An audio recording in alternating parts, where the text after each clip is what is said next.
former U.S. ambassador to Israel, David Friedman. For 4 years, I served as the United States ambassador to Israel. It is my great privilege to administer the oath of office to the 20th United States ambassador to Israel, David Friedman. Friedman plays a pivotal role in the U.S.-Israel relationship. Jewish people need to know what they're fighting for. If we know what we're fighting for, we're going to win. The more we know about who we are, the better equipped we are to survive all this stuff. 35 years as a successful lawyer, you've always made it a priority to support Israel's peace, security, and prosperity. I will dedicate my mission to advancing the national interests of the United States and strengthening its relationship with Israel and working tirelessly to bring peace and stability to the region. Why is every other race, nationality, religion protected, but like Jews, it's not so bad? Israel isn't just a place. It is a country with sovereignty over its land and responsibility for its inhabitants. What would Donald Trump have done October 7th? He would have said to Israel, go defeat these barbarians as quickly and decisively as you can. You have our support and good luck. The only one that can stop Israel from completing the job is Joe Biden. So when I say Trump is better for Israel than Biden, it's because Trump is better for America. The signal that he sent when he moved the embassy, I think, was the most important, which is don't mess with me. Trump will project the strength and influence of the United States that will end wars before they start and make people fear America. You know that those that hate Israel not for what she does wrong,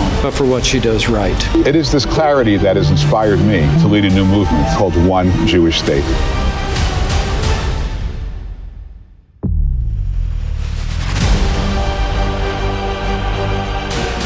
All right, everybody, welcome to another episode of Mislabeled. If you're watching this, if you can please like, subscribe, and comment. We're here with another great episode. As you know, we're working very hard. We're churning out just one hit after the next. We're not wasting any time.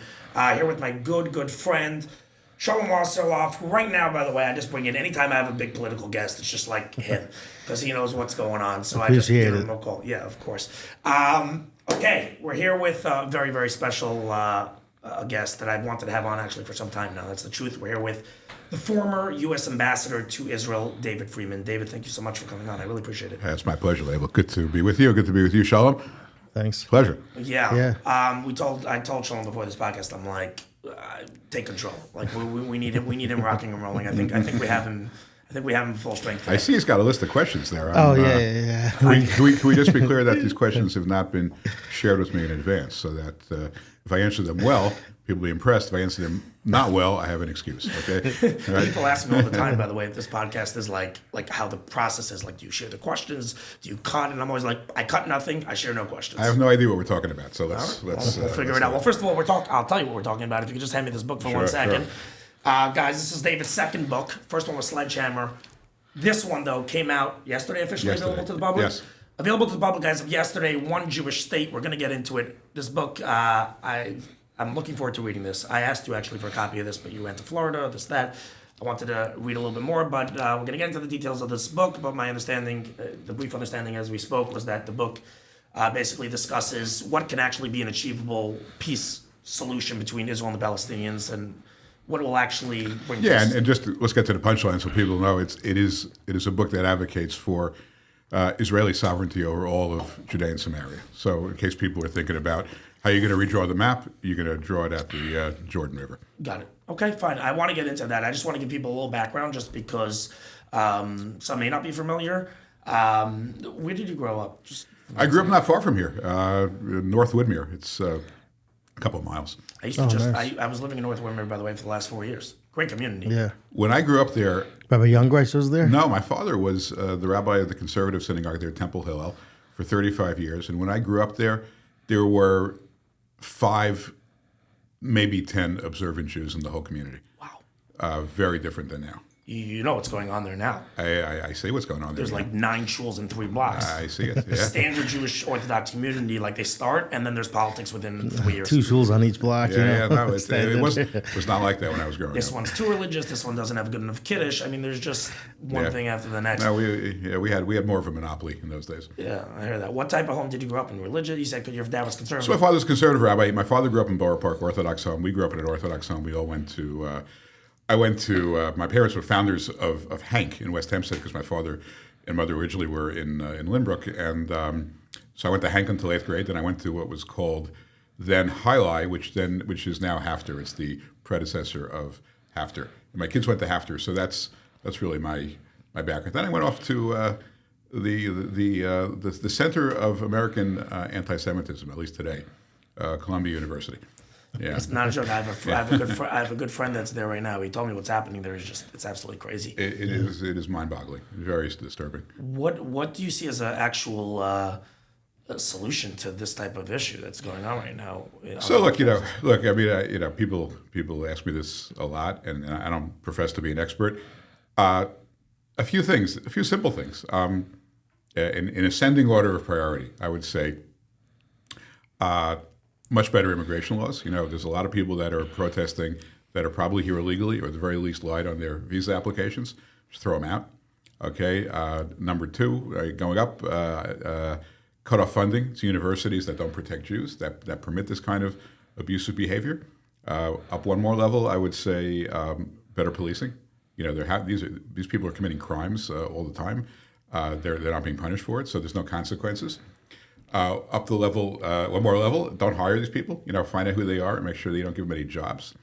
And then the last one, which is the most important, but it's maybe counterintuitive, Jewish people need to know what they're fighting for. Right? That's really the most important thing. If we know what we're fighting for, we're going to win. And that requires more fluency among Jewish people and who they are, what we stand for, what our history is, what the Bible tells us, the values that have been around for 3,000 years. The more we know about who we are, the better equipped we are to survive all this stuff. And I think if we can do all those things, we'll be fine. Could you speak to how, it was probably now 6 months ago, maybe less, I don't even recall exactly, when the president of Columbia, Harvard, and Cornell, were sitting in that... it wasn't Testify Columbia. in front of Congress? It was Harvard, Penn, and MIT. Oh, it wasn't. Okay, so apologies there. Columbia's where they're just vandalizing the place. They came later, and she also has since resigned as well, the president. Yeah, I mean, for something else, though, right? It was but my question to you is, how does such a thing happen that they can't denounce the most fundamental, like if that sentence was said... against any other people, any other race, any other nationality...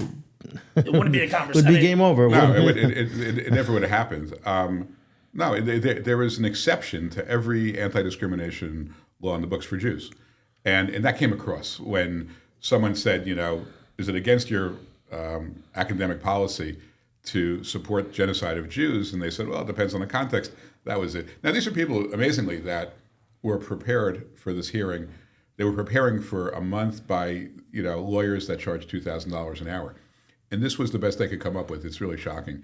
And it shows the arrogance of the American university system. The universities believe they are smarter than us. They know better than us. They will show up at these hearings, begrudgingly, with disdain, with looking at thinking this is a political show. It's not. By the way, the Columbia University just came out with a report a couple of days ago on what happened, and it was scathing. They had incident after incident of Jews who were not protected, who asked for protection and didn't receive it. So, look, the university system has failed the Jewish people. Many other institutions in our country have failed the Jews. We're watching things that we thought we would never see again, where unfortunately you've got Holocaust survivors alive today. I mean, I'm glad they're alive today, but unfortunately they never thought they would ever see the world turn again on its head, and they're seeing this. It's a terrible way for them to spend the last years of their life.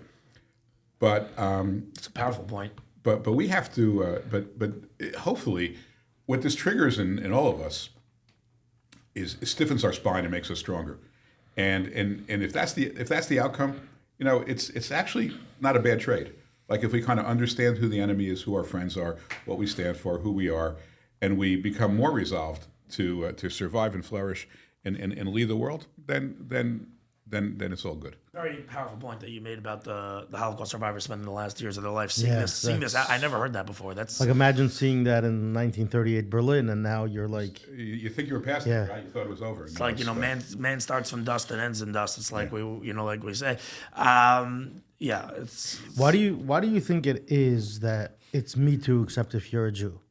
Like, why is every other race, nationality, religion protected, but like Jews, it's not so bad. Well, there's a couple of reasons. The first of which is that Jewish people in America largely have had a very successful experience, right?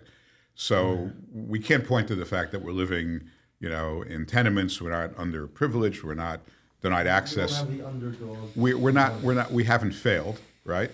Again, not because anybody gave us a hand, just because culturally we're not wired to fail. We're wired to succeed. My parents, your parents, or grandparents. I mean, if I called up my parents and said, "Hey, I got an F in biology," it wasn't okay.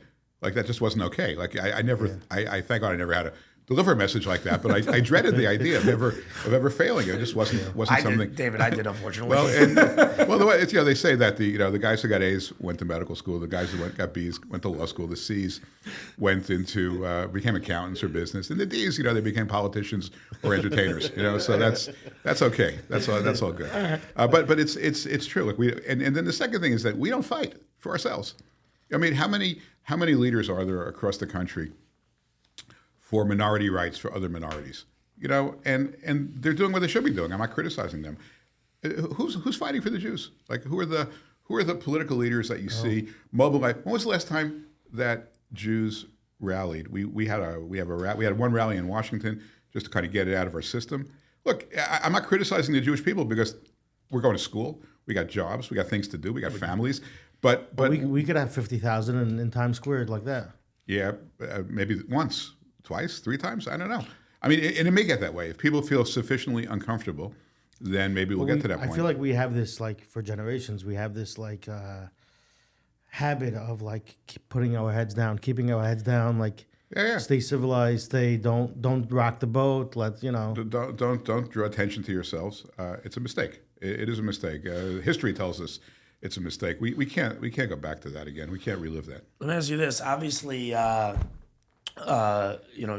Orthodox. Yeah. Do you think there's not to get too religious here, but do you think there's a metaphysical piece of this that, like, this is the way it is, this is the way it's meant to be, and, like, obviously, while we have a Jewish state and that's an incredible thing, something obviously we're all proud of, but at the end of the day, like, if we're Orthodox, we believe in the concept of the Messiah, whatever, and eventually do you think there's a component to just, this is how it is? I don't think anything is how it is. I think it's what we make it. I don't accept the idea that we're powerless to affect our fate. I think just the opposite. I think we have enormous power, but the question is, it's not a question of power, it's a question of will. Do we have the will to protect ourselves and to advance our cause? Look, you can get very complacent in the 5 towns. That's for sure. It's got everything. I grew up here. I've seen the transformation. It is a fully. It provides a full range of choices and opportunities to anyone in the observant Jewish community, from kind of left-wing Orthodox to far right, and it's safe and it's a great place to grow up. I mean, people should grow up that way. The rest of the world isn't really like that, and we have to recognize that, and we have to demand that the Jewish people are treated like anybody else. And most importantly, like, we have to protect Israel. I mean, don't think that the Jewish world really survives without Israel. At this point, I even the strongest communities, we all depend enormously on Israel for so much, and we got to stand for Israel. Something a thought came through to my head a couple weeks ago. I'm like, what would it be like? There's a safety, like you're saying, within having Israel. Like, and I grew up without Israel. With Israel, my entire life. And I was thinking, what would it be like if there was no Israel? I think I would be scared. I think I would be like, like where would you go if, like, worst case, It's 2 things. It's the physical risks, right? We would be at risk. Maybe not in America today, but if I was living in London or Paris or Belgium, I would be enormously nervous if I didn't have Israel. I mean, those places are almost unlivable right now, in terms of the risks for the Jewish people. So that's true, and it could happen here. I mean, history tells us it'll happen everywhere. It's never not happened. Right. It's never not happened to any Jewish community anywhere in the diaspora. So that's number one. But number 2, look on the positive side. Where we spend so much of our day in the observant world studying the ancient text, the Bible, the Tanakh, everything that comes from the Tanakh. It doesn't come to life anywhere except in Israel. I mean, you can study about Abraham buying, Marat Machpelah. You can study it, but you can go there. Yeah. You can go there and see it, right? The ability, even if you don't live there, the ability to, and I made a movie about this 2 years ago with Mike Pompeo called Route 60, The Biblical Highway. We went from, Route 60 is like the north-south spine of Judea and Samaria, right? And it starts in Nazareth, ends in Beersheba, but it goes to like Hebron and Shiloh and Beit El. And there's nothing like being there. I mean, there's nothing, you don't have to live there, but the ability from time to time to go there and relive the experiences of our patriarchs and matriarchs is really to recharge your batteries and give you strength. I mean, to lose that, having had it, to lose that now, I think would just send the Jewish world into despair. Yeah, it's so interesting you're saying that. I've told people, and I think I've discussed this, with Shulam, but just the idea that we sit here in America and it's comfortable and it's good, and we think that this is going to go on for sure, forever. Like, there's no way. But we also have in the back of our head that, like, worst case scenario, we end up in Israel. Yeah. Like, we have a home Probably base. the best case scenario, by the way, but all right, I hear what you're saying.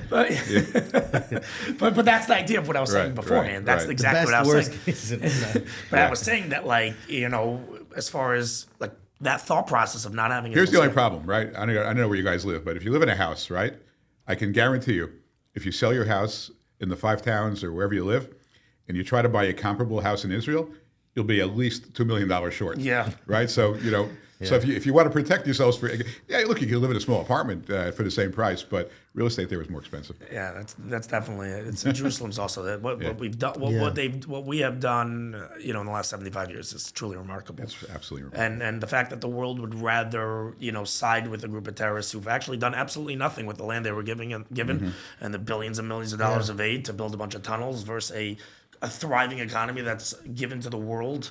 You're making the case in my book that you didn't read. It looks like you read it. Well, but to me, unfortunately, we have to say things that are common sense. It's like a shocker, right.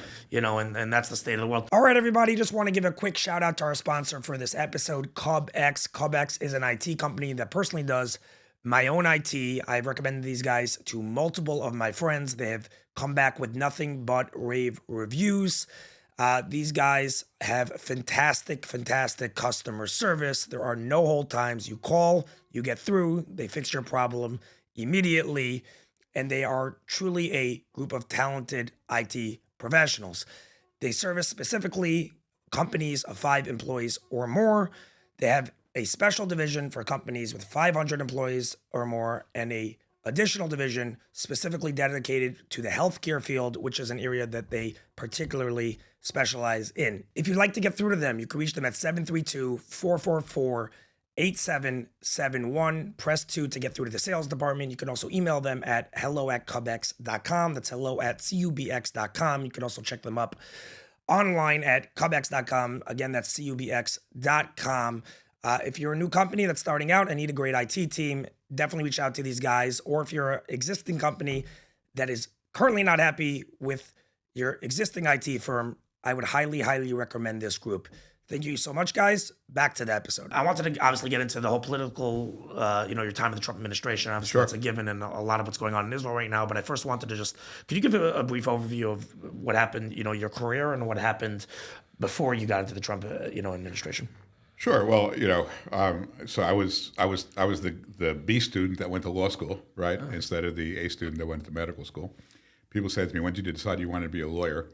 And I said, "When I got a B- in organic chemistry." Okay, that was when I decided I really wanted to be a lawyer, right? So, so I went to law school and I got out and I got a job and I started working and I worked as a lawyer straight for 35 years, built up pretty successful practice. During the course of that practice, I think on 5 separate occasions, I represented Donald Trump, right? I mean, again, he was a businessman then. I wasn't his regular lawyer, but there were 5 cases I remember where I represented him. In each one of those cases, I can tell you that the odds of winning, I'm a litigator, I try cases, the odds of winning were less than half. He's very hard. It's very hard to have him as a client because, a lot of people don't like him. Like judges don't like him. They think he's, rich or flashy, whatever it is. He doesn't get breaks, like others get when they're in court. Anyway, represented him 5 times, 5 cases that were difficult to win. I won all 5. Wow. Okay, and I really believe. I'll tell you, I believe because it's not because I'm so smart or talented. I believe that this was part of a plan, part of God's plan to kind of position me in a place where He had great faith in me. And then, in 2016, He announced his nomination. I really didn't think much of it at first. At some point, he was speaking to a bunch of Jewish business leaders, and they asked him, where do you get your information from Israel, and he said, well, David Friedman, and they all of a sudden the press picked up my name, and and I kind of was swept into the campaign. And I said to him, look, I think you're going to win this election. I'm going to help you on Israel. And then when we're done, I hope you'll make me the U.S. ambassador to Israel. And he, again, he said, look, I haven't won yet. Let's see what happens. And then, on election night, I was there. It was an incredible night. Magical, probably. Well, look, I mean, when you got there at around 8 p.m., the New York Times had like a meter, like a Hillary Donald meter, right? And I remember that. And like Hillary was like 85%, 90% probable at the time that we got in there. And by 1 o'clock in the morning, it had gone all the way over to Trump.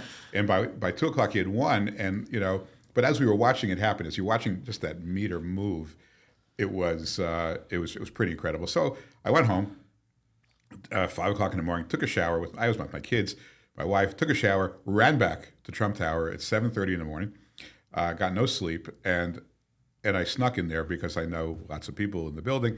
Snuck in there, walk up to past his office. He's sitting there, like really fresh as a daisy, like sitting there, and all by himself, right?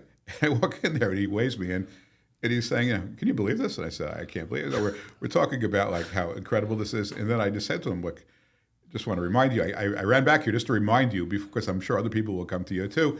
Don't forget, ambassador to Israel. And he says, yeah, look, I got to pick a Secretary of State and a Secretary of the Treasury and a Secretary of Defense. But look, I'm with you. And then sure enough, I mean, I was the first ambassador nominated in that administration. It was the first time, a million firsts, like the first time an ambassador was nominated before January 20th. Usually they only like nominate the real skill positions, like the quarterback and the running back and the wide receiver, not the offensive line. I was nominated in mid-December. I had a hearing, before the Foreign Relations Committee in early February. They pushed me through. I mean, no ambassador to Israel was the first ambassador appointed, the first ambassador confirmed. No ambassador to Israel ever took his post in March, as opposed to a year later. It takes time to get these things. They rushed me through, and I went over there and I started working. And it was the best 4 years of my life. Was Trump any different before he became president versus when you knew him in the 90s? No. Same exact person. Look, like him or hate him, right? There's no secret angles there, right? I mean, this is who he is. And, there's nobody more transparent than him he's honest about who he is, what he thinks, how he acts. You remember when he was president, he would be walking over to the Marine One to get on the helicopter, and there'd be a gaggle of reporters, and he'd just stop and answer questions. Right? Have you seen Biden do that once? Yeah. Have you seen Harris do that once? Harris doesn't talk to anyone. He's very. Harris did one interview. Yeah, I mean, he did 37. He'll just stop. He'll just stop. Trump will just stop and talk to people. If he doesn't like what they say, he can deal with it. He's a big boy, got thick skin, and he's totally comfortable in his own skin, and he'll tell you exactly what he thinks. So. He's the same guy. When he started running, you didn't make anything of it? You didn't think he had a chance at that moment, or you knew his tenacity at that time? I got to tell you, it had never happened before. Like, nobody ever went from the business world, never having been a governor or senator or anything in government, to become president. So just that, that kind of just suggested to me this is not going to work, But then I became far more, as he started winning primaries, it became obvious to me that he had touched upon a nerve within certainly at least in the Republican world, and that people really gravitated towards him. He's this, as they say, this blue collar billionaire that can relate to the guys that work with their hands, that that go to work every day with a lunch pail, that don't go out to for 3 martini lunches, and he really related to them, and they felt that he was their guy. I think that's still the case. Really? Yeah. I think he's going to win. I think he's going to win resoundingly. I think so. Yeah. I think he became even more relatable ever since the assassination attempt and different things. Yeah, because you know what? Because when you can't script an assassination attempt, right? You can't script. There are people trying unbelievably. I'm like, bro, you don't test that. Not to the ear. You can't like have your life saved by a millimeter, right? Yeah. And then you're going to do one of two things. You're either going to panic, right? You're going to stay on the ground. You're going to tell everybody, protect me, cover me. I'm not moving. Or you can get up and you can say fight. Right? That's not scripted. I mean, that's legendary moments. That reveals your character and who you are, what you like, and that's who he is. It happens to be Trump is going to. I mean, it's a given at this point, but go down in the history books as like a figure up there, like him or not, right? With some of the greatest presidents. I mean, he has, first of all, the first mugshot ever. I mean, he has the five. I mean, he has picture after moment now. He really is somewhat. I use this word carefully because I don't want to imply more than it is. But he is somewhat supernatural in the fact that at his age, he has more energy. It's crazy than anybody else. Look, I'm promoting this book. I'm giving speeches. I'll give 3 speeches today or I'll sit down with you and a couple of other guys today. I'll be tired by the end of the day, right? Yeah. This guy could go out to 3 or 4 rallies, pound it for an hour and 20 minutes, go off the teleprompter, make the guy who's running the teleprompter crazy, right? Because he's going off the machine. Yeah. And he'll do this, and he'll do it 3 times, get up tomorrow morning, do it 4 times. I mean, the energy comes from that well of energy. I don't know where it comes from. I mean, I'm about 12 years younger than him. I can't do it. It's actually insane. By the way, someone was just, I was talking with Elizabeth Bipko, spokeswoman for the RNC. She was on here 2 weeks ago. I happened to say to her, I was like, after the podcast, I said, if he doesn't win now, I mean, the game is over. And I said, something? I could see this guy running again in 4 years. No, he's 82. Who cares? I mean, the level of energy he has, I don't know, maybe he'll live forever. Yeah, I mean, the only way he'll run again in 4 years is if there's a constitutional amendment that lets you run again after 2 terms. He's going to win this term, and then I think it's. I think that's it. But no, you're joking. I mean, but his energy is extraordinary. It really is unbelievable. I think also one of the other things we were discussing, and this was the point I was making. At least you see all these polls. It's unbelievable. Right. They're all saying Harris is winning. It happens to be recent polls in the last couple of days are actually showing Trump now is winning. Right. But I said I don't believe it. I don't believe, just because the divide of common sense versus absolute idiocy is so strong. I feel like right now you can tell me. Yeah. First of all, there's a lot of side. We can talk about polls for hours, but Nate Cohn is Nate Silver, is the great pundit that everybody looks to, and he has her up. He has Trump up, as they say, by 2 touchdowns. Right? He's up it's 57-43. And not in terms of the vote, but in the odds of winning. So he does. The electoral. Yeah, it's almost like 6-4 that he thinks. So that's number one. Number two, the guys who seems to poll best. There's this one outfit called Trafalgar, and there's another one. It's very hard to get the Trump vote right because a lot of people just, for whatever reason, don't want to get up and say they're voting for him because they're afraid of the reaction. They're afraid they're going to be overheard. No one really believes in anonymity. So getting that right is hard. These guys seem to have done it right at least the last couple of times. But I think, look, I maybe I'm naive. I do have some remaining confidence in the intelligence of the American people. If Trump was running against, Bill Clinton, in his prime, I think it'll be a tough race. Kamala Harris. I know, right? I mean, she is so ill-equipped for this job. Really, just absolutely unqualified. Yeah, I told someone, I said there are very few people in general who, when they run for, when people have been successful, even if you disagree with them and there's still a level of smartness that person you have to just respect. They've gone to. There are 2 people, she's one of 2, that I've just stood steadfast. I don't think they're even that intelligent. I just don't get a sense of hearing anything that's a profound statement ever from. And she's being, horribly managed. I mean, to me, it's funny how, yesterday or the day before, I'm sure people have seen this, but the side-by-side comparison of her speech in Detroit to her speech in Pittsburgh, right? Unbelievable. Where all of a sudden she's Martin Luther King in Detroit, and she's in Pittsburgh she's her regular self from California. No, voters really resent being lied to. They really resent being manipulated. I mean, so I think that anybody that watches that says, you know what, I've had it with you because you're not straight with me. There's zero authenticity over there. Yeah, zero. That's Trump's strongest. By the way, that's his. Yeah, one of his strongest things. Yeah, he's authentic. Speaks to the regular person. That's it. Exactly. Yeah, no, really. It sounds like when you started working for, it sounds like you had 0 reservations of working for Trump. That much seems clear. Mm-hmm. Why is? I mean, that takes some guts from yourself, given how much, especially at that point, Trump was like.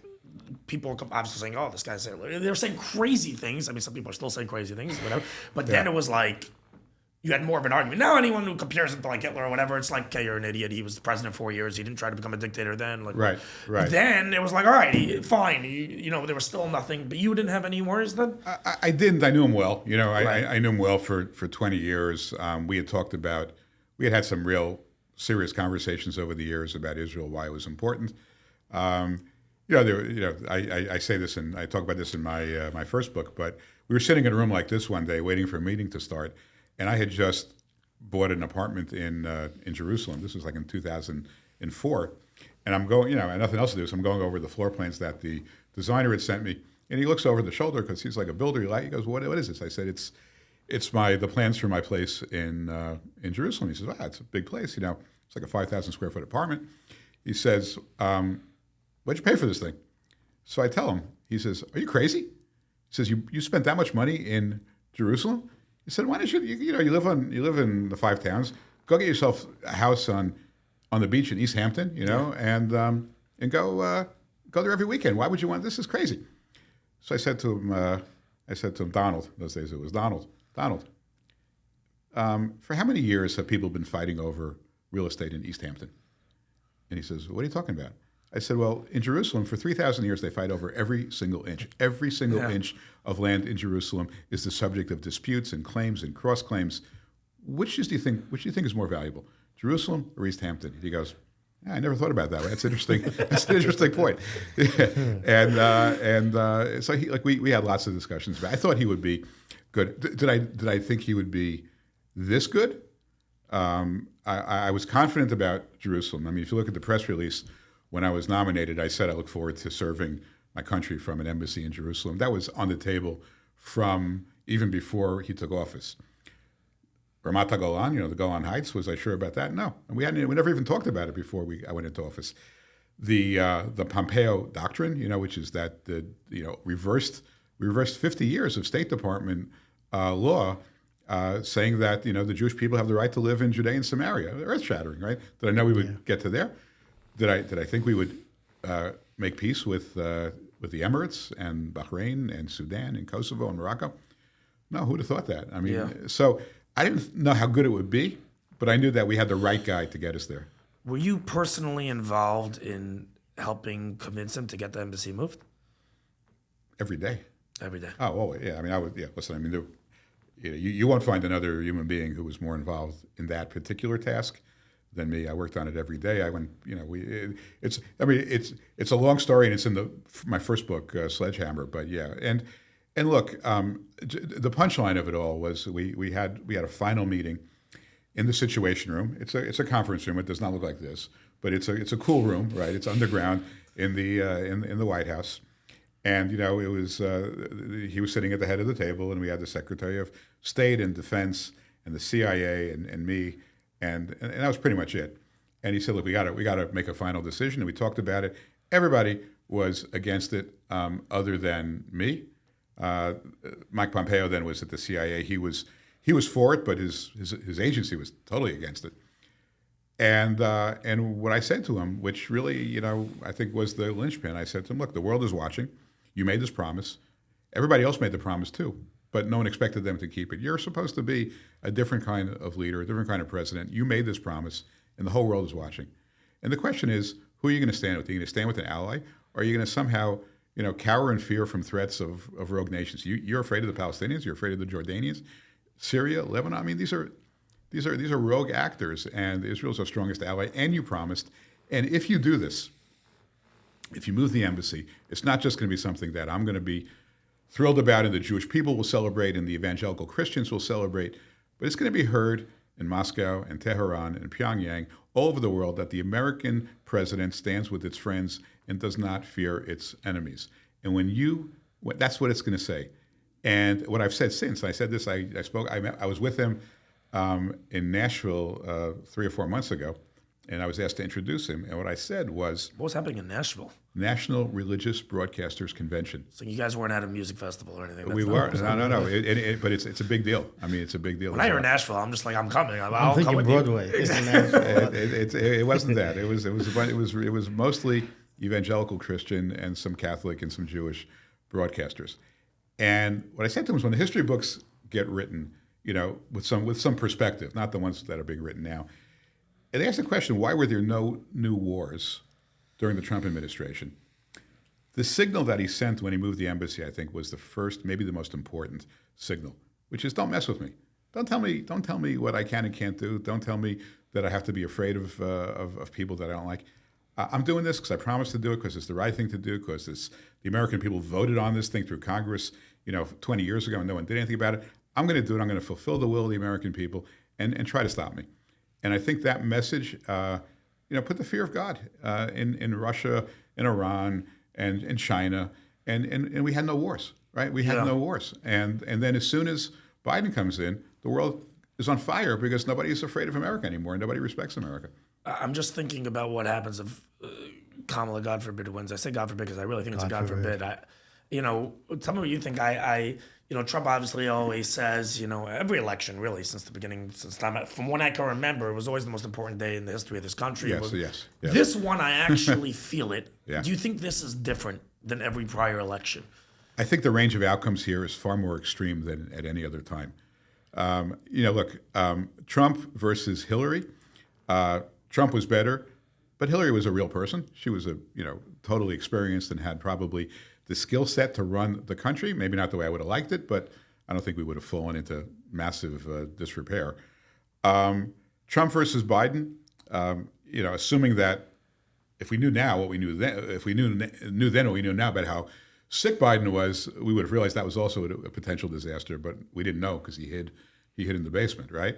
But Trump versus Harris, you have a competent, president with a track record, a successful track record, who will protect America, who will protect America's allies, who can restore prosperity to America, self-respect to America. Throw out all the crazy people who are trying to destroy America. That's on one side. On the other side, you have someone who's essentially an ally of the far left, of all the crazy people, rallying and protesting at the Ivy League schools. She's their candidate. Yeah. So the extremes here are very, very frightening. I would enjoy. Yeah, I think also the things she's saying are like just she's saying straight, like very close, if not direct, communist and significantly like far left statements, obviously, of equity and equal outcome versus equal opportunity. I mean, the things she's pushing for just seem so anti-American and anti-capitalism. They're anti-American. They hurt Jews probably more than any other ethnic group because they're, as you say, she operates under the assumption that if you have succeeded in life, right, you got there illegitimately, right? It's not because you worked hard. It's because you had the right skin color or you had the right parents or whatever. And the Jews have disproven that, right? Like, look, I became reasonably successful. My father and mother were just hardworking people. My father was a rabbi, didn't make any money at all. He scrimped and saved to send me to good schools. We're on the same page. Yeah, so I'm saying, but it's tough. but no, I mean, I enjoyed it. But the point is that, Jewish people, by and large, where they have succeeded, they've succeeded because of their culture and their work ethic that's been instilled in them. So if you're going to say anybody who's successful doesn't deserve it, well, we're like the first ones in the line of fire. Not the only ones. Lots of other people too, other ethnic groups too. But it's very much an anti-Jewish message. I read online that Reagan visited your father's synagogue in 1984. It was the first time that a sitting president since Washington visited a synagogue. Do you know how that came about? Yeah, of course. Well, my father, you didn't know him, but if you he looked a little bit like if you kind of think about what Moses looked like, he looked that way. He was much taller than me, white beard, white hair, dark skin, looked like a leader, and he was an incredible rabbi, very, very strong speaker, and he was at the head at the time of the New York Board of Rabbis, which is the umbrella group of rabbis for the New York community. So Reagan, this was 2 weeks before the election in 1984. Reagan was looking to solidify the loyalty of the Jewish people, and he came and he had lunch at our house. We had lunch with him, and that's crazy. With him and James Baker and Al D'Amato and my entire family. We were there for lunch. My wife was pregnant with like in her 9th month with my first child, and then he went and spoke in the synagogue. Spoke incredibly, absolutely incredibly. It did give me the bug, if you will, a bug that I never thought I'd ever actualized. But I said, wow, Politics bug. this is really cool. I mean, being close to a president, I mean, is a really cool thing. And then, of course, that I put that aside because I had no other opportunities to be close to presidents. But he was extraordinary. It was an amazing day. And my father, introduced him and spent the day with him. And Reagan's one of a kind. Could you talk to Trump's decision-making process? You just spoke obviously before about how everyone was against him at that meeting about moving the embassy. You were there, and somehow he chose to listen to you versus everyone else. So could you talk about, in general, how his decision-making process works? Well, look, I think it's not that different from anybody else's, meaning he will listen to everybody and then make a decision. There are people, I think, who he respects more and those he respects less. There are certain types of advice which I think he's more receptive to, meaning he's far more receptive to someone explaining to him how a particular course of action will make America stronger, more respected, more feared in the world. I mean, that's his ideology. So things that play into that narrative, I think he's more likely to accept. He has really, really good instincts, and he asks very, very good questions. Meaning, oh, really? Yeah, I mean, look, he has what I would say is we would call it, kind of a BS detector. Like he gets it. You come in there and you tell him a story, like in 5 seconds, he knows he's talking to a guy who just, is not delivering the truth and not delivering the right. So he's very good at that. When he came into office in 2017, he had never been president before, never held office before, very reliant on the Republican Party to help fill sort of the skill positions.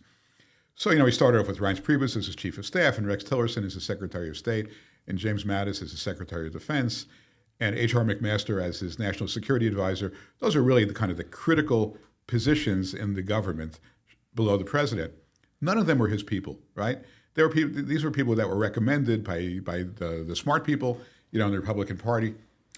And it took him a couple of years between that and this whole Russian hoax, Yeah, that's crazy. For 2 years, he's on his heels, right? He's just back on his heels. We're not going to have that problem in 2025. I mean, it's just not going to be like that. He's been through this. He understands the drill. Knows the game. He'll pick the right people the first time. Yeah, it's unbelievable to me that they pushed that for a good 2+ years, and there's no consequences. A guy like Adam Schiff, to me, should be in jail. He went every single day. He got up there in front, talk about a disinformation campaign. He said, "I guarantee you, this is gonna I have seen. I can't reveal it, but I have seen evidence that Trump and the Russians are in cahoots." But that's a straight lie. Complete lie. So then how is it that we don't have a law of some sorts that a person of his stature in the position he's in that could come out and say a straight lie multiple times over and over and over, mislead the American public and derail a presidency, right, for 2.5 years? How can you just any actual real consequences? Look, if political lying is a crime, everyone's in jail. But there's levels to political lying. Back up the truck, So get the vans out. NYPD. No, but there's levels of lying. Like that was like every day. Yeah, look. Our you almost had me sold. Our system presumes that when people do that, they're punished at the ballot box. But Adam Schiff will probably be the next senator from California. So and that's a testament to how divided our country is. He's Jewish, right? Yeah, sure. Yeah, I mean it's very disturbing. Oh, beyond disturbing. Wow. Could you speak to obviously the Abraham Accords? You were heavily involved. Sure. Could you speak to some of the bigger obstacles that presented themselves? Look, the Israel. Let's talk about the UAE because they went first and they were, I think, the key to the whole thing. Israel and UAE had covert relations for years, right? Common enemies, right? Iran, radical Islamists, common enemies. The question is, was there a way for that relationship to be surfaced? And once it's surfaced, a lot more can be done with it. And what the UAE basically said is, look, we need to know that there is some pathway for the Palestinians, and there was no real pathway for them. But then as we were moving forward with some of our plans, they said, look, could you hold off on Israel declaring its sovereignty over certain parts of Judea and Samaria? And they said, look, if you do that, we'll normalize. And so I said, well, when you say hold off, like cancel, like they can't do it, or like we got to suspend it for a few years. And they said, no, just suspend it. Give peace a chance, but suspend it. And then, from an American perspective, we looked at it and said, wait a second, we can normalize relations. We could, for the first time, we could have an agreement between Israel and an Arab country, an important Arab country, that doesn't involve giving away 1 inch of land, right?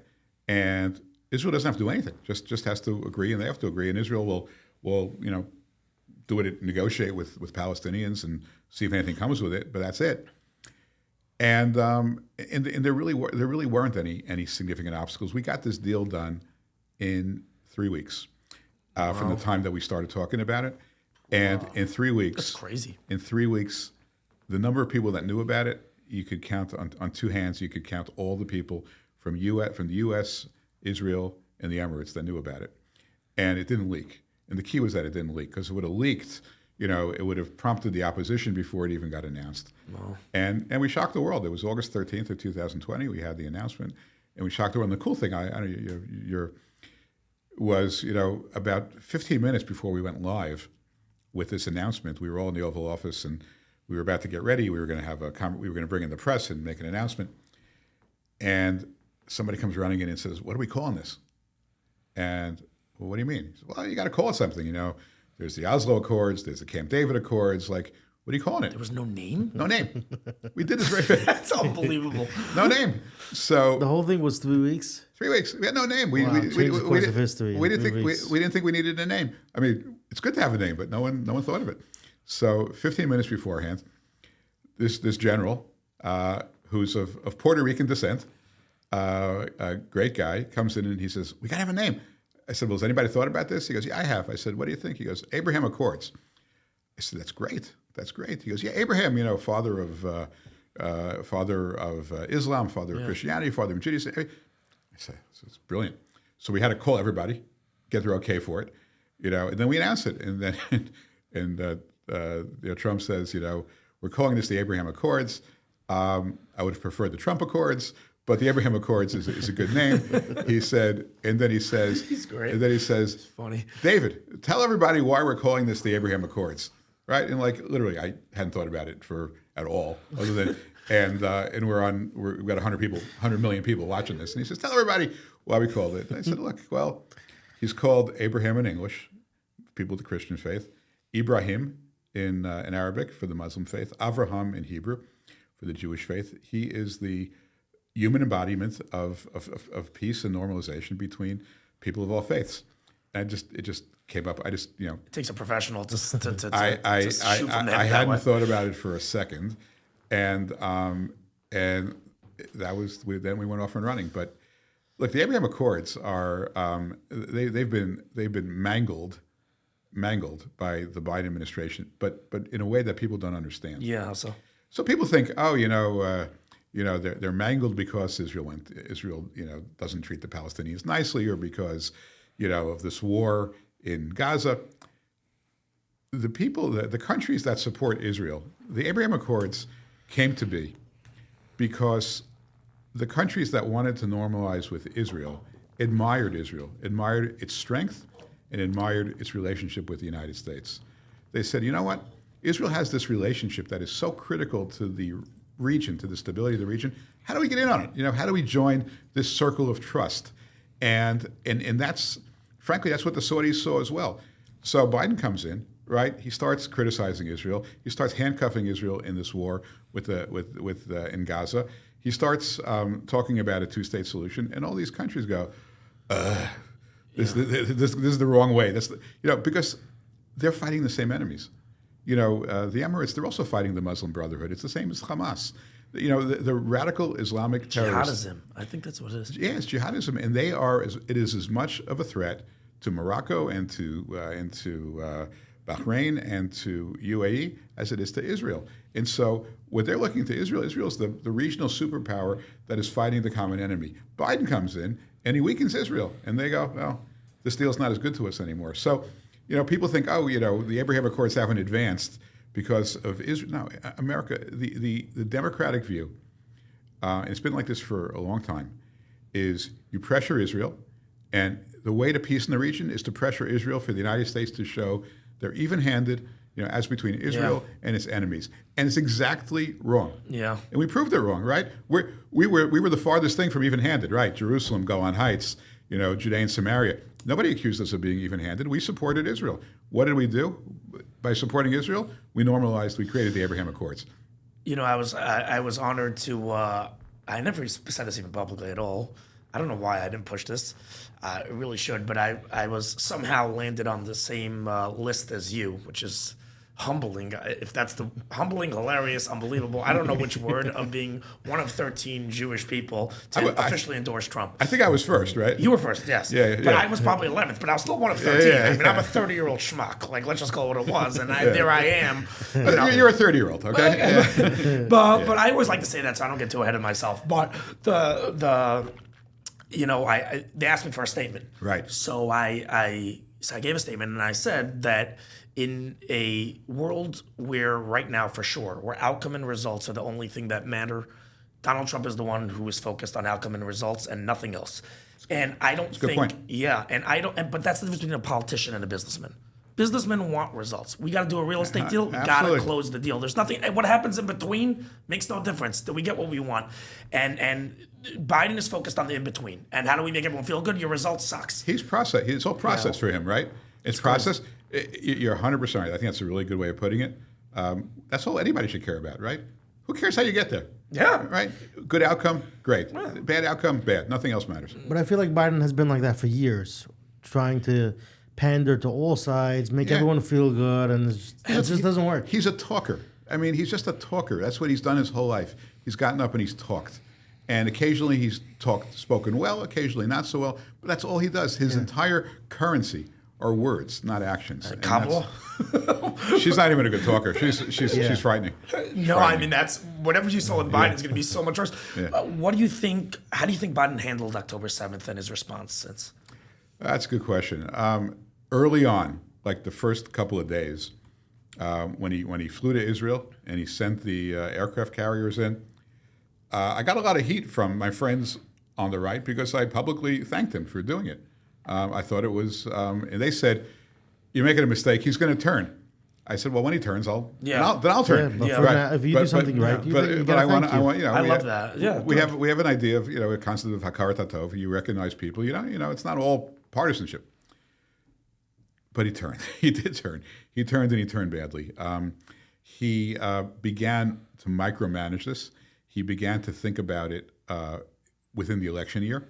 He started thinking about Dearborn, Michigan, and Michigan is a critical state for them. If they lose Michigan, it's game over. It's game over, absolutely game over. So they started thinking about that. They started thinking about it. We talked about earlier about even-handedness. How do we show? They started talking about civilian casualties as if Israel is intentionally targeting civilians. They did nothing. They did nothing to make the case that Israel is doing everything it can to avoid civilian casualties. They did nothing to kind of, incorporate the views of that incredible expert from West Point, who's the world's expert. Spencer. Yeah, the world's expert in urban warfare, who said no one's ever done a better job of protecting civilians who are embedded within a terrorist organization than Israel. He didn't come to Israel's side. He started saying Israel's got to stop fighting the war this way. We got to the crossroads in Rafah, right? And Kamala Harris, this was the scariest thing. She says, I've studied the maps, and they can't go into Rafah. Oh, that was unbelievable. No one talked about this. Oh, but Kamala saying that was study the maps. You know what? I could draw this on a napkin. The Rafah and she studied the map. What is she? Some military strategist? It's a town, and it's got people in there, and it's right on the border of Gaza. She studied. What did she study? She didn't study anything. And this other stuff, which kills me, is when we're working night and day to free the hostages. We see what you're doing night and day. It's not like we don't know what you're doing. You're campaigning all the time, and the other guy's on the beach all the time. You're not doing anything night and day. So, look. Please finish. Netanyahu, to his credit, he said, "Look, we're going to. I don't care. You can threaten us. You can withhold the weapons, which they did. You can say there'll be consequences. We're going in. We're going to lose this war if we don't go into Rafah." What did they do? They went to Rafah. There was not inordinate civilian casualties. They discovered the entire smuggling route between, in the Philadelphia corridor between Egypt and Gaza. Had they not discovered that, there would be a continuous flow of weapons. The war would never end, right? And on top of that, they actually rescued 5 hostages. And the 6 who, unfortunately, those 6 poor souls who died were also being held in tunnels in Rafah. So, and likely more, by the way. Likely more. So everything that... And where's the outrage of the Biden administration? Yeah. They executed an American citizen. You don't hear anything. You know what? It's worse than that. First of all, we've all gotten to know, John and Rachel Goldberg Poland. I mean, everybody knows them because they're everywhere. Yeah. No parents have done more in history, to my thinking, to save a child. They didn't stop. They didn't sleep for a year. And what does Biden say? They ask him, did Netanyahu do enough to free the hostages? He says no. So what does he do? The Israeli people are very divided. They're frustrated. They're angry. They're protesting. I give them a pass. I mean, I wouldn't be protesting. I don't think it's helpful. But they're in such grief and torment and turmoil. But so what does he do? He throws kerosene on a fire at a time when the people of Israel are in such grief. Your elected leader did not save your hostages. And I think it was done on purpose. Of course it was done on purpose. It's such a cheap political stunt, to get back at somebody you don't like. An ally of the United States. That's why, that to me is unforgivable.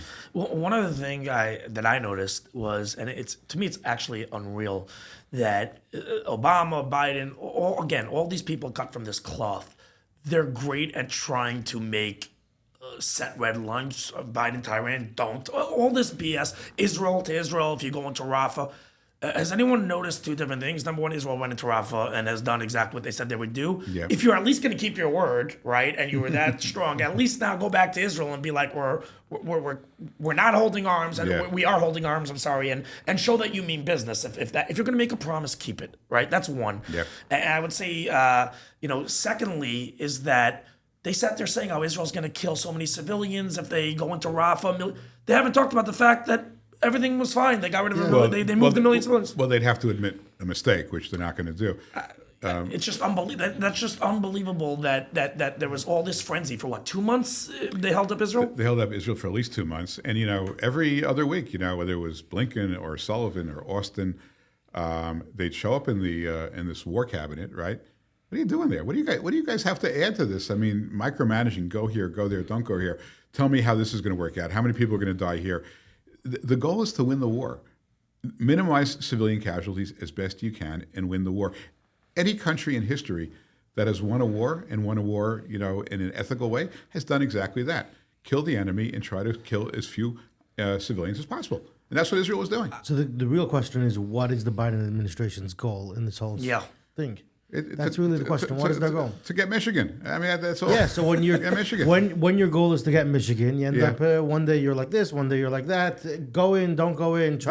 Go in from the back. Go in quietly. It's to get Michigan, and at some level to keep your Democratic donors happy, right? So that's it. So it's sort of like balancing it, but it's never how do we achieve the right result for the region. How do we make Israel stronger? How do we make America stronger? How do we, diffuse the situation? How do we reduce the likelihood of human suffering and human life?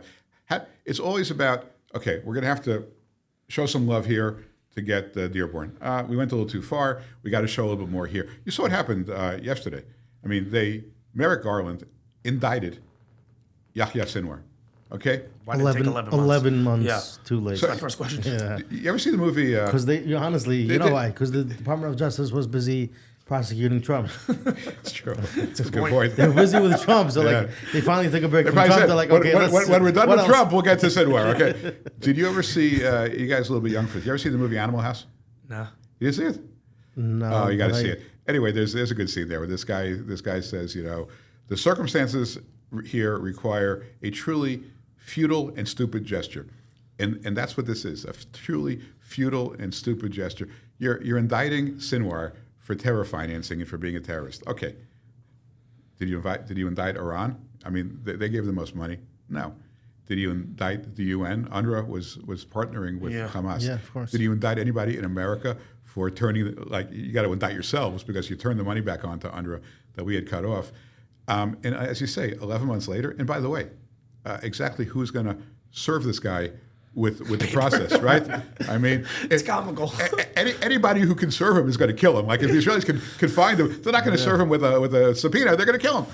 So but this is our government. This is the Attorney General of the United States. You know, I think it's sort of, goes back to what we were talking about before about outcome and results. I wonder what Biden's ideal outcome and result is. I don't think it's that Hamas is not the governing entity. Like if you asked him, are you okay with a ceasefire with Hamas still as the governing entity? I bet you he'd say yes. Well, he'll say no. He'll say no because just because it's politically bad to say yes. So what does he want? But he wants to look. Ask him. He wants to win the election. Ask him, will you tolerate Iran having a nuclear weapon? He'll say, absolutely not. Okay, well, what are you doing about that? Absolutely nothing. Right? I mean, so it's like I'm saying it's just talk. It's talk. Yeah. I mean, the words, and unfortunately, I say this with much regret. Even people in our own community, they say, hey, Biden said that there can't be a nuclear Iran. And I said, and you're going to vote for him on that basis? Well, he said there won't be a nuclear Iran. Harris says there won't be a nuclear Iran, so we can vote for it. I said, but it's just words. That doesn't mean anything. These are code words to get elected. We're not the people say Jews are such a smart people. We're really not. I mean, we got to kind of internalize that. We got to get smarter. We're not so smart. I mean, we make lots of mistakes because we just don't want to confront head on the dangers that face us. We want to wish them away, sweep them under the rug. I think it's now hopefully. I think the messaging now it's too late to do that anymore. Yeah. So how do you think Bibi's handled? First of all, what's your relationship with Bibi like? Oh, I don't know. When I was an ambassador, I probably spent 2 nights a week with him till late at night. Just chatting and going over. I mean, very close. Very close. I would, when I was ambassador, I would see him every other day at least, in long meetings. We became very close. I consider him a very good friend. I think that he also, like Trump, has a superhuman strength. I mean, for him to run, look, obviously he's got to deal with the fact that he was the prime minister when this happened. And he'll deal with that at some point. I mean, and it may, it's possible that will end his political career when that happens. But right now he's fighting a war. And the pressure on him is intense, absolutely intense. It's not just from America. It's not just from the rest of the world. It's from his own government. It's from the generals. It's from Gallant. It's from Benny Gantz. It's from Gadi Eisenkot. It's massive, the pressure on him, and he has to win the war. He has to do his best to recover the hostages. He has to do it in the right way. He has to do it in the face of people literally telling him that he's got blood on his hands. Yeah. And most people couldn't handle it. I mean, if you remember, by the way, like just in the history of Israel, like when things got really tough, like in the 6-Day War or the Yom Kippur War, Yitzhak Rabin had a nervous breakdown. Moshe Dayan had a nervous breakdown. Yeah. Bibi Netanyahu is not having a nervous breakdown. He's running this country. He has done, since the war started, he has done everything to earn and the praise and support of the Jewish people. Now, how this happened and how he got there and what the inquiry says about how we let this happen, because it was a huge, colossal mistake on the part of Israel and its government, we'll get to that. But what he did is said, look, I'm going to win the war first, and then, I'll take my lumps, whatever they are. If I'm at fault, I'll accept the blame. He's a special. We're lucky to have him running the war. I've actually said that. You hear so many people have opinions. He stood up to the Biden administration numerous times. Anyone else would have cracked. Anybody else would have cracked. Yeah. I think Gallant would have cracked. I think Gantz would have cracked. Certainly Lapid would have cracked. So and Gallant now is openly against Netanyahu. Openly against him. And how does he keep him there? Why is he keeping him there? Because it's just like it's too much of an effort. The country's already so divided. What bothers me is this. I don't think there's anybody who wants the hostages brought back more than him. Politically, it's the best possible outcome for a political leader. So of course he wants the hostages back. He would never, sacrifice their lives for some other political goal, because there isn't any higher political goal. That's a good point. But what's happened is there's this view among probably half the country that he is sabotaging the efforts to make a deal. And that can't be true. And I'll tell you why it can't be true. Because, these things leak all the time. I mean, when I was in government, everything used to leak. Press would get wind of things.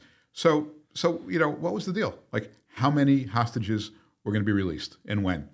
How many murderous, animals was Israel going to have to release back into the system in order to get the hostages? And who was going to run Gaza? And what was going to happen to Sinwar? What was going to happen to Hamas? No one said a word about any of those things, which tells me there never really was a deal. Now, and all the guys who were saying you should have taken the deal, what was the deal? Yeah. What was the deal? Just tell, look. They put out something, no? Like a 3-phase? Yeah, but it's just jargon. It's just at such a high level. Look, Gilad Shalit was traded for 1,000 Hamas prisoners, right? Including Sinwar. One of them was Sinwar.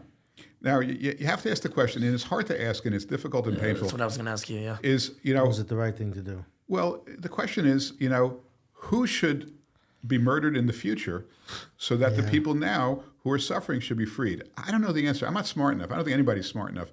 You got to try to do both. You got to try to win the war. You got to try to get the hostages back. You got to try to minimize who you release into the system. Nobody should ever have to make that decision. It's an impossible decision to make. But as far as I can tell, Bibi's, he was able to get some hostages out, both negotiating for their release and through rescuing them. And the ones that got out early, they got out early because Sinwar was in shock. He had no idea that the power of Israel was going to. So he said, "All right, I got to mitigate this. Let me see if I can just let some out, and the world will come to my rescue." When he realized that the world wasn't coming to his rescue and the war was going on, then they're trying. I would argue that the world is trying to come to his rescue. Actually, I would think from what I'm reading, but Bibi Netanyahu is in the way and saying, "I'm not buying it." He's in the way. Talk about a BS detector. Yeah. I think Bibi and everyone has their opinion. I think he actually gets it. He understands exactly what's going to happen if you buy into a two-state. Yeah. That's the gut I get. Listen, do you know how much pain? You know how painful it is for a guy who's led a country for 14 years to have people who, people in the army, people who were wounded, people who were recovered as hostages, say, we won't talk to you. We won't meet with you. Yeah. This is all your fault. How much, this is a guy who's given his life. He could have gone off to Goldman Sachs, 20 years ago, made $1 billion. This guy is suffering tremendously, and he's not letting it affect his decision-making ability, which I think, and people say, well, it's because he wants to stay in government and get out of jail. I don't believe it for a second. I got to know him really well. Does he agree with the criminal case against him? No, that's not right now. His goal right now is to win this war and to restore Israel's security and deterrence. One thing we were speaking about, and we touched on it, is negotiations for the hostages and negotiating in general with terrorists. Yeah. I remember I was in Israel like 3 weeks after October 7th. Went to the south and all that, and I was sitting in a room. One of the places we went was the hostage that they'd set up obviously right away. The hostage formed for the families, like an organization that represented the hostages. And I remember the person getting up and basically saying the hostages are the number one priority. And I looked at the person next to me and I said, "That's false." Right? Sorry, that's my opinion, right? So I'm not saying that that's something that reflects yours. No, go ahead. My only question I would just ask is, again, to me, doing a deal ensures this happens again. Like that's right. The 1 + 1 = 2. Mm-hmm. No deal equals this method does not work. We need to do something at least different, because killing and taking 1,000 people and taking hostages is not going to get us a result. Right. What's your opinion on doing these deals? My intellectual brain does not allow for any understanding of how this would be a good idea. So what I've rejected is that you have to prioritize one over the other. I mean, you can have two goals of equal priority and try to achieve them both and try to find methods that achieve both goals. I believe that putting pressure on Hamas, as much pressure as possible, is the best way to recover the hostages. The more they think they're going to lose, the more they think that they're going to be killed, the more likely. I think Sinwar would love to walk away. Would I trade the hostages for sending Sinwar to Tunisia? Yeah. As long as Israel, was able to regain control over Gaza, make sure it never happened again. Would I let Sinwar fly off if he gave back all the hostages? Sure. But would I have Israel lose the war? Because Sinwar in Tunisia doesn't threaten 9 million Israelis. But would I allow Hamas to win the war, to regroup, to become remain a military force in Gaza? No, you can't do that. But ultimately, I think the goals are similar. They're complementary. You put the pressure on. That's the best way to get the hostages back. I'll tell you a story. When I was in government, Trump sent Mike Pompeo to North Korea. North Korea was holding 3 American hostages. He goes to North Korea. He meets with Kim Jong-un, with Chairman Kim. And Mike says to him, Chairman Kim, I'm here for 2 hours. I'm happy to meet you, but I have to deliver this message from President Trump. The president wants me to tell you that when I leave today, he expects that on my plane will be 3 additional Americans. He expects that.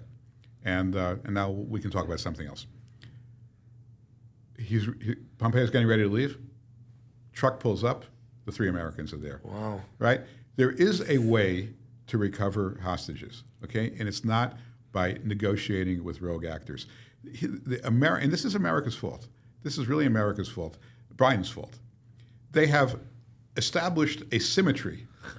I said this. They've legitimized Hamas and given them a seat at the table to negotiate with. Yeah, and guess what? They don't even have to show up at the table. They're not even required to show up. Can you imagine? I don't know if, I used to, do negotiations and media. If I was a mediator and I was, I had 2 people to mediate a dispute, and one guy says, I'm not showing up. I'm just going to, if you have anything, you call me if there's anything worthwhile to talk about, right? I'd throw the guy, I said, lose my number. This guy is allowed to stay in hiding. He speaks through an emissary of an emissary of an emissary to, no one even knows, it's like a telephone game. No one even knows if anybody's got authority. He's got complete deniability about anything that's been agreed to, right?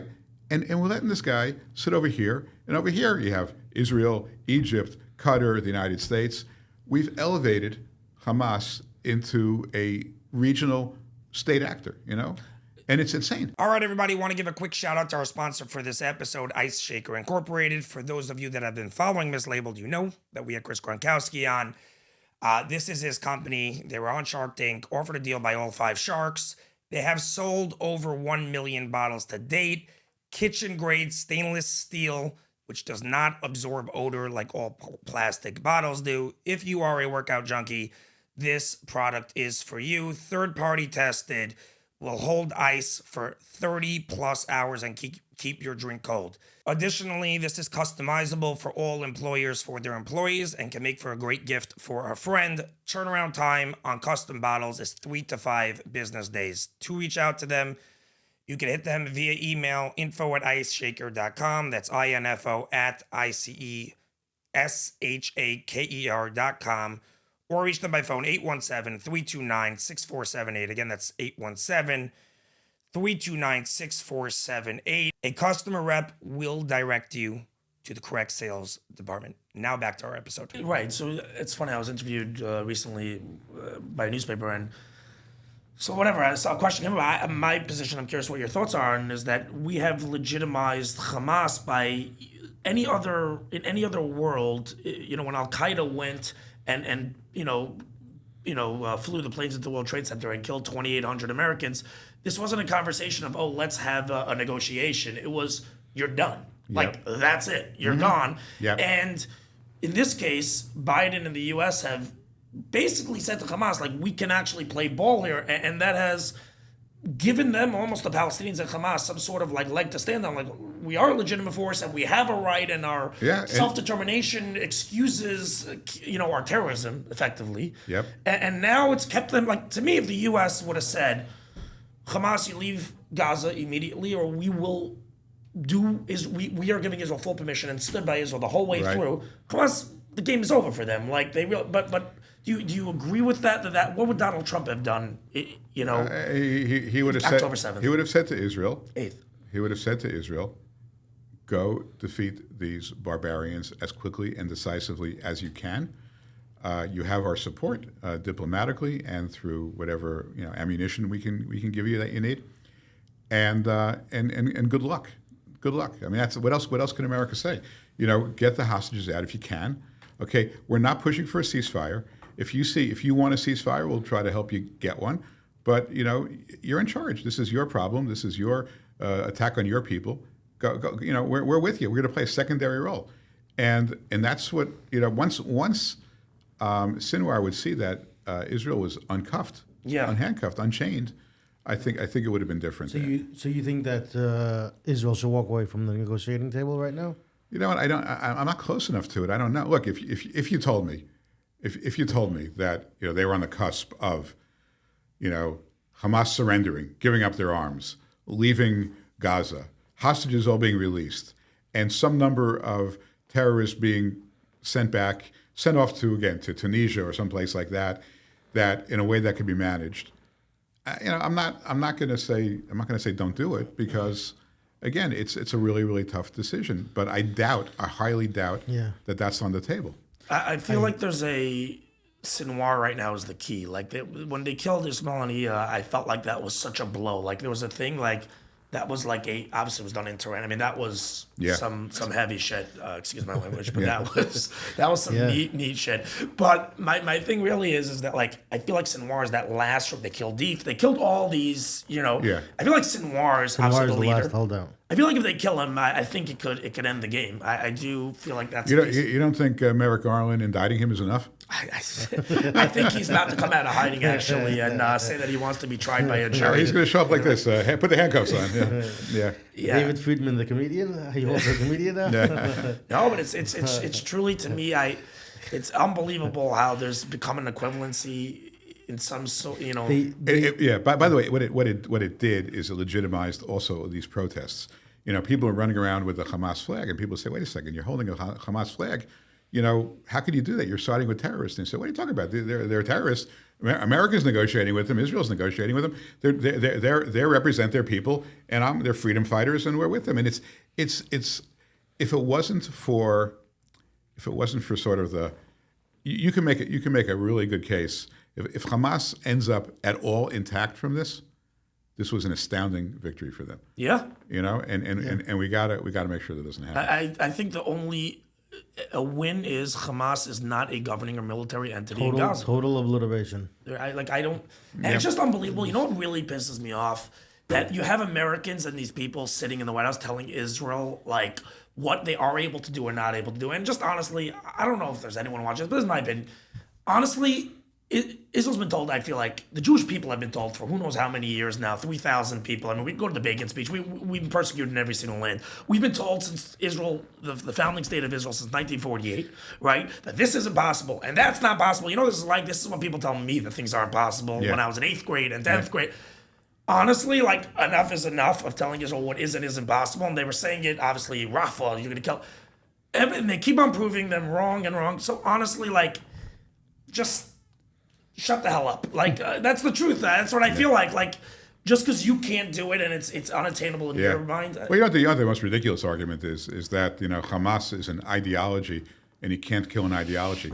It was also an ideology? Nazism, yeah. But you know what resoundingly defeated the them. best argument that I love hearing, the most ridiculous, is you're going to create more terrorists. I told the person, I'm like, all right, so let's leave all the terrorists here right now. That's a genius idea. Right. Let's keep the current terrorists because, if we kill all of them, then there'll be more. No, we'll just keep on killing the terrorists for the next 100 years. Look, the only way to avoid, to reduce the level of terrorists is the book. Yeah, so I wanted to get, I do it. So that's literally was the next topic point over here. So what do you think is an achievable, again, in the book you talk about Israel annexing Judea, Samaria. Yep. Why do you think that would bring peace, and 2, how are we going to deal, obviously, with 3 million Arabs that are there? It's about 2.5 million. We're at 2.5 million, 3. Then you have 2.5 in Gaza. Yeah. How would you deal with that from voting and? Okay, so look, let's start with. You don't need me to spend a lot of time explaining to you why a 2-state solution doesn't work, right? Yeah. Gaza was effectively a 2-state solution. No Jews were there, right? And we saw how that turned out. On the other side, in Area A of Judea and Samaria, which under Oslo, which is entirely governed militarily and civilly by the PA, also doesn't work. It's a hotbed of terrorism. You want to explain to everyone the different areas? Yeah. So Oslo, which was a massive mistake, took Judea and Samaria, divided it into 3 sections: Area A, B, and C. Area C is basically area for Jewish people. Area A is military and civilian controlled by the Palestinian Authority. Area B is civilian but not military control by the Palestinian Authority. So the Palestinian Authority governs about a little bit less than half of Judea and Samaria, and they've done a terrible job. It's incredibly corrupt, no human rights. I mean, they've shown you what a Palestinian state would look like, and it's a disaster. Well, Habbas is in his 18th year of a 4-year term? I think 19th at this point, yeah. and he's corrupt, and he's wealthy, and no one else is. I mean, it just doesn't work. So we don't need to spend a lot of time. I'm happy to, take some more time another time, talk about all the problems with the two-state solution. The question is, what do you do instead? So, the way I look at this is like this. People who are interested, or many people are obsessed with the Israeli-Palestinian conflict, I talk about like 5 vectors that they look at it. They look at it from a perspective of human rights, national security, regional stability, economics, and faith, right? 5 vectors. And a lot of times, these vectors go off in all different directions because, somebody who's deeply of faith says God gave this land to the Jewish people, can't give it away. Somebody who cares about economics or prosperity says, no, we have to really empower, the Palestinian people, and we have to let them, govern themselves, or, there's different views, okay? Since October 7th, my argument in this book, all the vectors are heading in the same direction.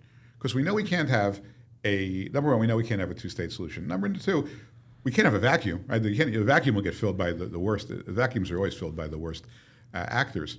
So the question is, what can Israel do there that isn't already being done? And my say, well, let's look at the Arabs, inside of the state of Israel. There's 20% of the citizens of the state of Israel are Arab. Okay, and look at the elite universities all throughout Israel, and there are many of them. More than 20% of the students in every one of those universities is an Arab, right? Arabs have achieved the pinnacle of success in business, finance, medicine, law, the arts. Okay, it's crazy. And Israel doesn't seek enough credit for that. So why can't Israel? I mean, the Arab Israelis they're the same Palestinians, right? The reason that the Arab Israelis are citizens of Israel and the others are called Palestinians is just because where somebody drew a green line. Yeah, there's no difference. There's no difference. They're the same people, right? Some people won the lottery; they were on the good side of it. Some people didn't, lost the lottery. So for Israel to export those values and systems over into Judea and Samaria is a way to de-radicalize the population, and they've proven that they can do it. Now the question is, what do you do? You're going to have 5 million Arabs voting in an election. You're going to swap a security risk for a demographic risk? The answer is no. So there are lots of different ways to skin the cat. I didn't want to get into the weeds too much in the book. I gave one example, which is the United States has a wholly owned territory called Puerto Rico, right? It's owned by the United States. America is the sovereign over Puerto Rico. People in Puerto Rico do not vote in our national elections. They elect their own governors. They pass their own laws. They have a lot of civilian autonomy. They have no representation in the federal government. They don't. But they. I mean, there is a representative, but I don't think there's one representative in Congress who doesn't vote. Yeah, that's it. And no one calls America an apartheid state. And by the way, the people of Puerto Rico appreciate the relationship. Why? Because it's a place with a lot of hurricanes in Puerto Rico. And when Puerto Rico has a bad hurricane, you know who comes to rescue them? America. FEMA. FEMA comes in, spends billions of dollars. So Israel can be, if you will, the FEMA of the Palestinian, these Palestinian communities, because they can offer to them things that no one else can. You look around the Middle East, right? Israel's GDP per capita is about $55,000, right? Egypt, Jordan, $4,000 or $5,000. Palestinian Authority, $4,000. Syria, $2,000. Lebanon, $2,000. Gaza, $1,000. Who should run? We're trying. Look at the resumes, right? Who should run this land in a way that makes it? Who would be the best CEO? Who would you pick, right? If you just, you're like interviewing different applicants to run Judea and Samaria. Okay, who would you pick? Now, on top of that, look, I believe in the covenant that God gave to Abraham, Isaac, and Jacob, and a lot of other people do also. Not all of them are Jewish. Most of them are not Jewish, by the way. And this land, we're talking about the heart of biblical Israel. Shiloh, Beit El, Beit Lechem, Yerushalayim, Hebron, right? These are Shlem. This is where all of Sefer Bereshit took place, right? You want to give it away? Anybody who wants to give it away, I want you to think about the videos of the Palestinians destroying every single aspect that connects the Jewish people to their historical archaeological legacy. With fires and explosions, that's what's going to happen. Is that what anybody wants? So, and it's in the middle of everything. It's close by for security wise. And then it says, well, and for those who say, well, why should Israel, have boots on the ground there and accept this? We don't want our soldiers, God forbid, to be injured in Judea and Samaria. Well, unfortunately, they're there anyway. They're there every single day. They're going in every single day into Jenin, into Ramallah. If they're there permanently, okay, much less likely that they're going to have to go in under these kind of Fauda-like circumstances. So that's the point. And what there's a forward here by my friend Mike Pompeo, and he makes a good point. He says, why should anybody be surprised that God's will is actually the best outcome for all the people that live in the area? Why are we shocked by that? Interesting. So look, there is no American diplomatic or political figure who's ever advocated for Israeli sovereignty over Judea and Samaria. I mean, it's the first of its kind. And it ain't going to happen overnight, and I don't want it to happen overnight. What I really want to happen, I want this to be, socialized as an alternative, because before people do this, they should believe that it works. I believe it works, but I think people need to be convinced and understand it, and it's a big lift. It's complicated. You raised a bunch of important questions, and there are many others. But let's put this on the table so that when people say, well, we got to have a two-state solution, someone can say, well, not really. I mean, I think this is a better solution, and we'll talk it through and develop a consensus, both more importantly in Israel than in America. But I mean, people say to me, what will Trump do? I say, well, if I tell Donald Trump tomorrow, I think we should, have Israeli sovereignty over Judea and Samaria, he'll say, well, what do the Israelis want to do? And the Israelis aren't there yet, right? So it's not an overnight phenomenon. It's not a radical move. But why do you think it is that the Israelis are not there yet? It sounds like a very common sense solution that you have to. It's a big lift. Okay, Israel all of a sudden becomes responsible for 2.5 million Arabs that don't like them. Okay, in some way they're going to be responsible for them. But it's limited responsibility. Well, again, you got to, the question is how much responsibility in order to really de-radicalize. Who's going to pay for it? I mean, a big part of this is to get the Abraham Accords, to expand them, to get them to help pay for it. I think that's a big plus to help stabilize the region. Most Israelis haven't been to Judea and Samaria in 20 years. Really? Yeah, I mean, it's just not a thing. So you gotta, how much time we got left? I'm here. I'm chilling heavy right now. I can talk to you about that till tomorrow morning. So I'll just tell you a story, because I'll tell you, this was the story, the event that really got me to write the book. So, like you, I do some business as well, not just sit and talk all day long. And I was sitting on the 40th floor of a Tel Aviv skyscraper talking to an Israeli high-tech entrepreneur, right? Dressed like you, black T-shirt, black pants. That's the look of all the Israeli business guys, and completely secular, right? Now, this guy's a genius. This guy's a patriot. This guy loves his country as much as anybody. He'll lay down and he'll lay down his life for the country, but he's secular, right? And I said to him, "What do you think about Judea and Samaria?" And he says to me, "Well, I don't know. I haven't been there like since I was in the army." And I said, "Well, do you care about it?" He goes, "Not really. I don't really see why my kids should have to risk their lives for a place that's mostly Palestinians. They don't like us. They don't want us to be there." So I said, "Okay, well, do you know any places there?" He goes, "I think so." I said, "Well, let's pick a place." So I said, "Let's talk about Shiloh." I said, "You know what happened in Shiloh?" He said, "I don't think so." I said, "Look, I'll give you a quick summary." So Moses hands the reins of the Jewish people over to Joshua on the Jordanian side of the Jordan River. Joshua brings them across the Jordan. They spend 7 years in a place called Gilgal, and then they come to Shiloh. For 369 years, Shiloh was the Jerusalem, of the Jewish people before there was Jerusalem. This is the first place the Jewish people stopped wandering, on their way out of Egypt. This is where Shmuel Hanavi, Samuel the prophet, was born, right? One of the three most important prophets in Jewish history. This is where the tabernacle rested. This is where everyone came three times a year. The original capital. The real capital, and they came, with sacrifices. You could even see how it was set up, because you bring your animal to slaughter, but you have to eat the sacrifice within view of the tabernacle. So you see how there's like bleachers around, like it's at a low point, and then it's built low around these steps where you can actually see people would be sitting there because they could see the tabernacle while they're eating what they cooked on the altar. And there's shards of pottery, there Why? Because the pottery that you use to carry the food from the altar, you couldn't use it again. You had to break it. Right. So you're literally back in biblical Israel, Crazy. right? Pre-temple Israel, pre-first temple Israel. Yeah. So, and I said to him, and Hannah, she taught the world there how to pray. And he goes, what do you mean? What do you mean by that? And I said, well, look, again, they were making sacrifices in those days, and here Hannah, she desperately wanted a child. She goes to the tabernacle. She offers from her heart. She whispers this liturgical song, and it was so unusual that Eli HaKohen thought she was drunk, right? I said, so this is Shiloh, okay? So what do you want to do? I said, you're Israeli, I'm not. You want to keep it? You want to give it away? If you give it away, you're giving it away forever. And all the everything that's been built there, everything that's been shown there to prove the antiquity of it, the relation back to biblical times, it'll all be destroyed. I said, what do you want to do, my friend? He says, we got to keep it.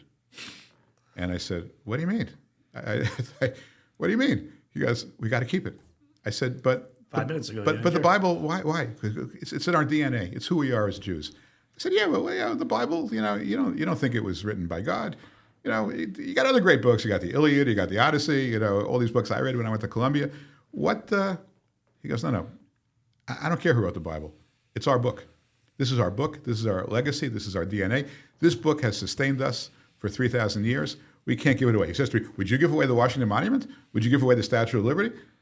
So I said, yeah, but like 10 minutes ago, you were ready to give it away. He says, because I didn't know. And I'm sorry I didn't know. And when I heard that was, and I said, I'm writing this book because, and it's being translated into Hebrew, and people really, it's not the will, and it's true of America as well as Israel. The reaction, the reflexive reaction that we have to create a two-state solution because Israel can't somehow live within its biblical territory, biblical heartland, is a failure of education. Yeah, it's a failure to understand this. That's why I made the movie 2 years ago. That's what.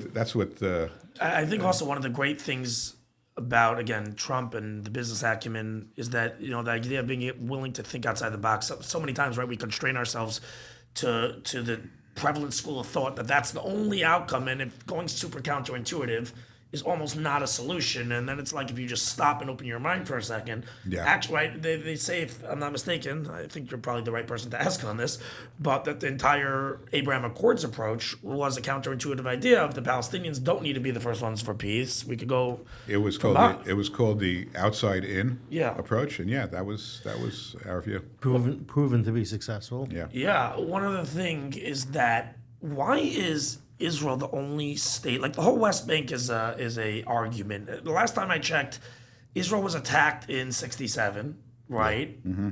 And they fought a war against 3 different countries and they won the land. Why now do they have to go give back the land? What am I missing in that thing? The last time I checked, like if Russia invaded Ukraine and Ukraine went and pushed the border further back to Russia, then Russia saying, please be nice to us, we want the land back. No, I'm trying to understand what's behind that. Like, why is that land contested? It's faulty reasoning. It's not based on any theories. You can read the book and understand. You'll understand why Israel's got the best claim by far to that territory. Not only did Israel, as you point out. Don't you get to keep land if another country starts a war? There should be a consequence, right? If you start a war, lose. Yeah, well, it's a win-win otherwise. You're gambling for yourself. Yeah, but that's what I was telling someone. I mean, I've said this for a long time. You're what's the downside? You're 100% right, but it's more than that because not only did Israel take land that in the course of defending itself from a war that Jordan started, but the land didn't belong to Jordan. Right. I mean, the whole world recognized that it didn't belong to Jordan. It really belonged to Israel to begin. Israel was taking back its land. Look, we'll run out of time before I get through all that. But I just don't get that. I'm like, this whole thing's contested. For what reason? Yeah. But that's really been the sequence in every war. They start a war, we win the land, and then we have to go give it back. So early on, I remember we were sitting with Habbas, and he went nuts because he was talking about, and this was the last time he would let me sit with him, and I said, maybe you want to think about the idea of not starting a war unless you're sure you're going to win. Because all you guys have done is start wars and lose. You think that's like a consequence-free, frolic? I mean, it's not. Yeah. He didn't like that. Yeah, I'm not surprised. Yeah. But I was reading Kushner's book, Jared's book, Yeah. and he was saying that Abbas is just really primarily just a talker, but won't get down to any brass tacks of an actual deal and like actually negotiating in like concrete steps to get something done. What was that experience like talking to him? Yeah, no, he's just a talker. He'll talk and talk and talk. He'll go to the UN. He'll make speeches. He'll never make a deal. I'm not unhappy about that because any deal that he would make, I wouldn't want to do anyway. Does he have the power to make a deal even? I don't. You know, he controls. Who's really controlling that territory? Well, I mean, the truth is that he controls part of it. Most of Palestinian territory is run by clans, by families. The Palestinians have never been a people. They're a brand. They're a brand that Yasser Arafat coined in the 1960s.